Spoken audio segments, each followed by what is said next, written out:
дар вилояти Хатлон шароиту имконоти лозима баҳри рушди соҳаи моҳипарварӣ мавҷуд буда, соласол натиҷаҳо дар ин самт назаррас мегарданд. ба иттилои масъулини ассотсиатсияи моҳипарварони вилояти Хатлон, дар вилоят масоҳати ҳафзу кӯлҳои парвариши моҳӣ 2740 гектар буда, ҳамасола 40 то 50 гектар зиёд карда мешавад. дар вилоят айни замон 276 хоҷагӣ дар самти моҳипарварӣ фаъолият дошта, давоми як сол беш аз 30 хоҷагии нави моҳипарварӣ ба қайд гирифта шудааст. агар ба нисбати 5-10 соли охирон бигирем, қариб 271 хоҷагои моҳипарварӣ зиёд шудааст ки ин 6 баробар хоҷагои моҳипарварӣ зиёд шудааст. аз он ҷумла истеҳсоли моҳӣ ҳам дар вилоят назаррас. имрӯз дар миқёси ҷумҳурӣ 76% истеҳсоли моҳиро вилояти Хатлон ташкил мекунад.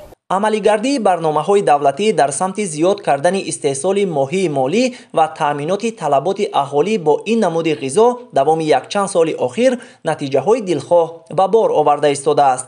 имрӯзҳо дар марказҳои калони савдо ва шафати шоҳроҳҳои мошингарди ҳудуди вилояти Хатлон баҳри дастрасии сокинон нуқтаҳои махсуси фурӯши моҳии зинда ба роҳ монда шудааст.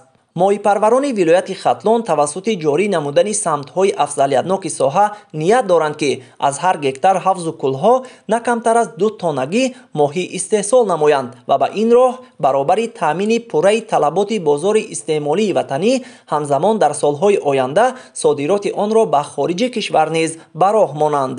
тамоми бозорҳои шаҳру ноҳияҳои вилояту ҷумҳурӣ шаҳри Душанбе, дар шаҳри Душанбе 2 мағозаи махсуси моҳифурӯшӣ доранд. мутахассиси мост ҳар рӯз ба онҳо моҳиро таъмин мекунанд ки яъне ба мардум дастрас шавад.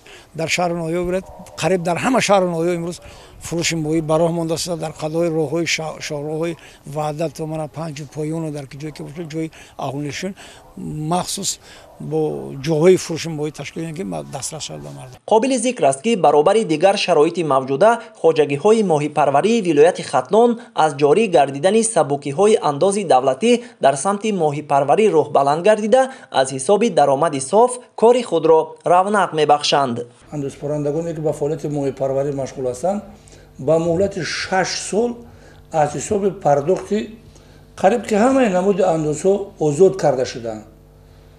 хуб имтиёзҳо нисбати андоз аз фоида, андози низоми сода карда шуда, андоз аз истифодабарандагони роҳҳои автомобилгард, андоз аз арши илова шуда, андоз аз молу мулки ғайримаъқул ва андози замин. ба истиснои андози даромад ва андози иҷтимоӣ ки маблағи ночидро ташкил медиҳад. он хароҷотҳое ки он маблағҳое ки сарф карда мешуд имрӯз барои рушди соҳа яъне такмил додани ҳамон хоҷагиҳо, кушодани ҳавз, сохтмони ҳавз, масалан хариди моҳича, захираи хӯрок ба ҳамин сарф мекунад. инам як имтиёз аст, инам як дастгирӣ. ба хотири боз ҳам рушд бахшидани соҳаи моҳипарварӣ, таъмини ҳифзи захираҳои генетикии намудҳои моҳии хушзод ва бо мақсади такрор истеҳсолкунии захираҳои моҳӣ самаранок истифода бурдани захираҳои табиӣ ба монанди обанборҳо, ҳавзҳо ва дарёҳо барои ташкили моҳидории саноатӣ дар вилоят тадбирҳои судманд роҳандозӣ карда мешавад. ба ин хотир ҳамасола аз ҳисоби хоҷагиҳои моҳипарварии ҳудуди вилояти Хатлон як миқдор моҳича ба обанбор ва ҳавзу дарёҳо паҳн карда мешавад. исмоили соҳибназар, Парвизи Сафар аз вилояти Хатлон барои барномаи ахбор.